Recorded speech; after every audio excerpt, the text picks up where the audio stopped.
When I saw the iPhone 17 Pro leaks, I really couldn't believe that Apple would want to make so many changes and a step outside its safe zone.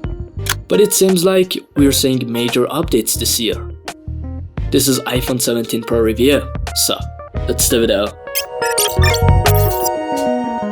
The upgrades in the new iPhones can be divided into 4 parts: design, hardware, camera, and other minor things. The first thing that catches your eye is the new design, which although it still has the character of the iPhone, is completely clear in the elevator photos that you have the 17 Pro, not the older one. The frame now seems to be one with the camera island and has penetrated the back panel a little. Apple calls the camera island pleatu, and there are reasons for this change, and I will explain it in the hardware section.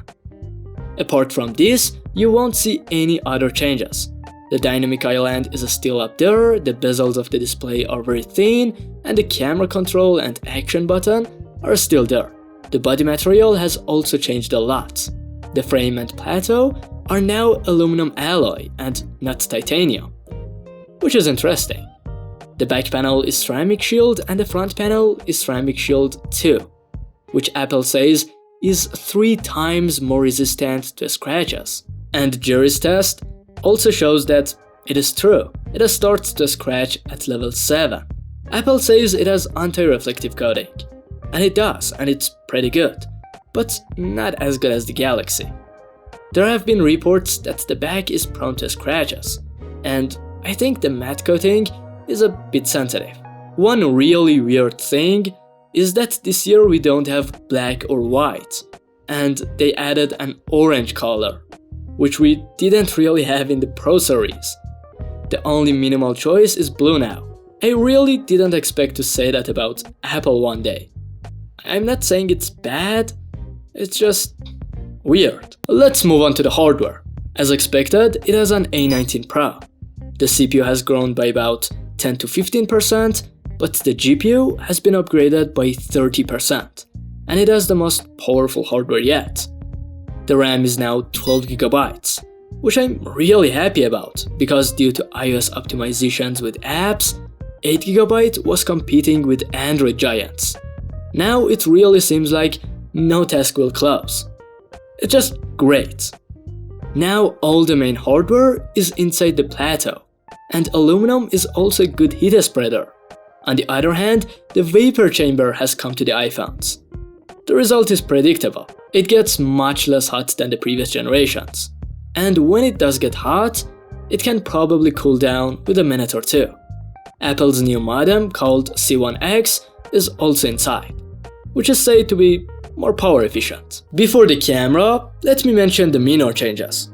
The display is about 50% brighter and feels better overall because of that anti-reflective coating.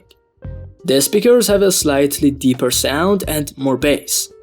The battery is also bigger, but it's not significantly different from the 16 Pro, and it still lasts for a day and a half with medium-heavy use. Apple didn't say how many watts, but it charges faster and takes 50 minutes to fully charge. Its software, as you know, has a glassy theme. I don't want to get into the iOS and Android debate, but in terms of AI, it's a step or 2 behind. The camera was very good, and now it's even better. The wide and ultra-wide sensors haven't changed, but the telephoto is now 4x and 48 megapixels. The selfie camera is also 18 megapixels and ultra-wide. The wide lens photos are great in daylight, with high detail, no yellowing in white balance, very accurate colors, and wide dynamic range. In night mode, the colors are still very accurate, the contrast and dynamic range are very good, there is only a little noise. Portrait photos are much better, the subject is well recognized, and the background blur is now at the Galaxy level. The ultra-wide photos have colors that are very close to the wide lens, very little noise, great detail, and almost no distortion. Apple has focused a lot on zooms this year. At 4x zoom, the colors are still very similar to the main lens, the dynamic range is good, and the noise is low, but there is. As the zoom increases, the colors and contrast are more accurate than the Samsung at high zooms, but the Galaxy's processing is still more mature. With the selfie camera, because it is ultra-wide, you can take horizontal photos and videos in normal mode, which I hadn't thought of before, but it's really useful. The quality was great and has gotten better, with very little noise, great colors, and facial processing. Apple has always been the best in videography, and the gap has been widened. Overall, I can't find any particular fault.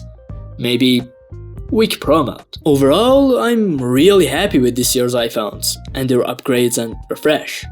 They just need to fix the color a bit. It's also $100 more expensive, which was to be expected. Thanks for watching. If you like this video, like it, and if you like my content, subscribe to my channel. Goodbye, see you next video.